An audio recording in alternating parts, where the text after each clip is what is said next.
Your self-image is extremely important. It influences how you talk, the eye contact you make, your ability to close deals, make sales, start a business, build relationships, find a life partner, make friends, etc. It's one of the most important things. And I think something that people get wrong is thinking that anything other than the actions you take has a significant impact on your self-image. So, we got people talking about affirmations, meditations, positive self-talk, etc. All of that's like 5% of it. 95% of your self image is simply based on the actions you take because self image is actually a subconscious thing.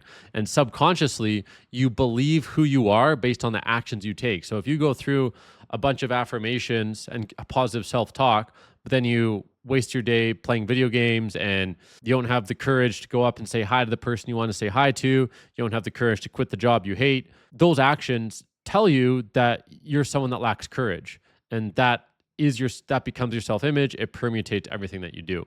So the good news here is that it's really easy to see where your poor self-image comes from because you can just audit the actions you've taken and that'll be directly correlated. The bad news is that there's no easy way to improve your self-image. The only way to improve it is through the hard work of taking hard actions and living your life in a way that changes who you are. Like easy example, when I quit my job, it wasn't just quitting a job. It was giving my subconscious, giving my self image hard evidence that I'm someone who has the courage to take risks, has courage to disappoint friends and family, has the courage to say no to a job he doesn't enjoy and take a risk in making it big in business and entrepreneurship. And that gift to myself is something that's paid dividends for the next decade of my life. And in every single conversation I have that piece of my self image with me in terms of hard evidence. I know I'm someone that can take risk. I know I'm someone that can be the cause in his life and not just the effect. Right now, I've been living in Medellin, Colombia for about 6 months. And that again gives my self image hard, concrete evidence that, of course, I have the courage to live in another country. Of course, I can live somewhere where I don't even speak the natural language. Of course, I can drop down somewhere and not just make friends, but become a leader in a new community, host events for friends and entrepreneurs. And for the rest of my life, that's going to stay with me again.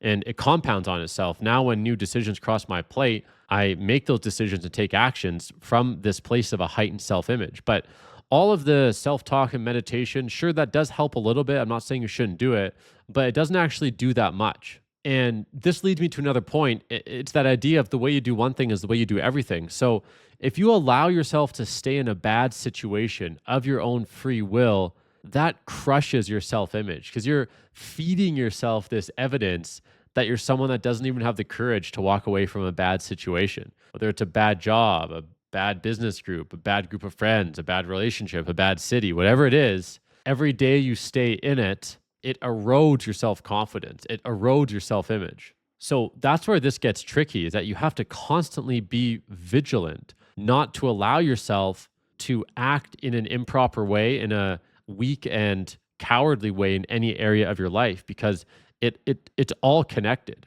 Like, let's look at two of the big pillars of life: relationships and love, and money, business, financial power. So if let's just say I'm unhappily married and I don't have the courage to leave the marriage, and I know deep down I don't want to be in it, but I'm just like in it day after day, month after month. That will also massively erode my ability to perform effectively in business. So when I'm looking someone in the eye about doing a deal with me, I know deep down I'm someone that doesn't have the courage to say no to a bad relationship. I know I'm someone who's going to put up with something that is not good for me for months and years on end. And that weakness will show in everything I do in my business. On the flip side, let's say you're single and you want to meet your ideal dream partner, but you work a job you hate and you don't have the courage to leave it.